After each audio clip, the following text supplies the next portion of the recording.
Rawalpindi ring road منصوبہ تعمیر سے پہلے ہی متنازع ہو گیا ہے۔ اس منصوبے پر جو سوالات اٹھ رہے ہیں ان میں سب سے زیادہ اعتراض من پسند افراد اور سوسائٹیز کو فائدہ پہنچانے کے لیے مختلف علاقوں تک سڑک کو توسیع دینا اور روٹ تبدیل کرنا ہے۔ 2017 میں سابقہ حکمران جماعت نون لیگ کے دور میں اس منصوبے کا روٹ 26 کلومیٹر طویل تھا، جس کا آغاز ٹی چوک رواد اور جی ٹی روڈ پر بندھ کے مقام سے ہونا تھا اور راولپنڈی شہر کے باہر سے ہوتے ہوئے یعنی چک بیلی، اڈیالہ اور چکری سے M2 موٹر وے سے ٹھیلیاں انٹرچینج تک جانا تھا۔ اس سڑک کا مقصد ہیوی ٹریفک کو شہر کے قلب سے گزرتی جی ٹی روڈ کا متبادل اور مختصر ترین راستہ فراہم کرنا تھا، لیکن موجودہ دور حکومت میں منصوبے میں چکری روڈ سے مورت اور سنگجانی تک اٹک لوپ کے اضافے کے ساتھ تقریباً 40 کلومیٹر تک توسیع کی تجویز پیش کی گئی، جس کے باعث منصوبے کی لاگت میں 25 ارب روپے کا اضافہ ہوا۔ موجودہ رنگ روڈ کی تجویز کردہ سڑک کا آغاز اب جی ٹی روڈ پر ریڈیو پاکستان سے ہوتا ہے اور یہ سڑک Rawat, Chak Beli road, Bahria town, Adiala road, Chakri road, Morat M2 motorway, new Islamabad international airport, Hakla D I Khan motor وے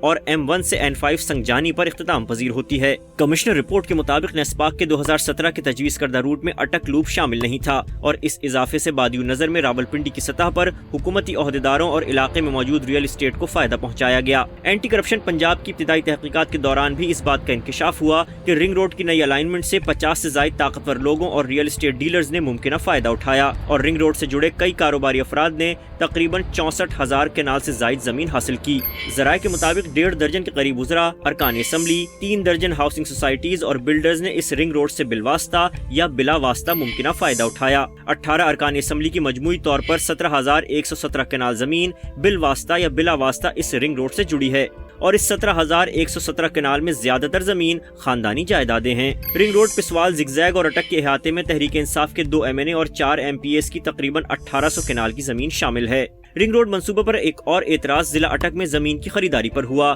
جس میں نہ صرف جلد بازی کا مظاہرہ کیا گیا بلکہ راولپنڈی کے مقابلے میں زیادہ ریٹ دینے کا بھی انکشاف ہوا۔ ضلع اٹک میں 2 ارب روپے زمین کی خریداری کے لیے دیے گئے، جبکہ راولپنڈی میں 15 اپریل 2021 تک صرف 37 کروڑ روپے جاری کیے گئے۔ حیران کن طور پر ضلع اٹک کے مقابلے میں پرانے روٹ کے لیے خریدی گئی زمین کے پیسے جاری کرنے میں سستی کا مظاہرہ کیا گیا اور کئی افراد اب تک پیسے حاصل کرنے کے منتظر ہیں۔ نئے روٹ کی باقاعدہ منظوری سے قبل زمین کی جلد بازی میں خریداری پر بھی کمشنر رپورٹ میں اعتراض اٹھایا گیا۔ اس کے علاوہ اس منصوبے کے ذریعے ہاؤسنگ سوسائٹیز کو فائدہ پہنچانے کی کوشش کی گئی۔ تحقیق کے مطابق رنگ روڈ منصوبے کے نئے روٹ پر 1 سال کے اندر درجن بھر ہاؤسنگ سوسائٹیز منظر عام پر آئیں، جس کے باعث زمین کی قیمتوں میں ہوش ربا اضافہ دیکھا گیا اور 3 لاکھ روپے میں ملنے والا پلاٹ 14 لاکھ سے اوپر چلا گیا۔ کمشنر رپورٹ میں اٹک میں زمین کی زیادہ قیمت دیے جانے کو مارکیٹ ہائی برقرار رکھنے اور روٹ پر ہاؤسنگ سوسائٹیز اور پلاٹوں کی سیلز میں عوام کی توجہ برقرار رکھنے کی کوشش بھی قرار دیا گیا۔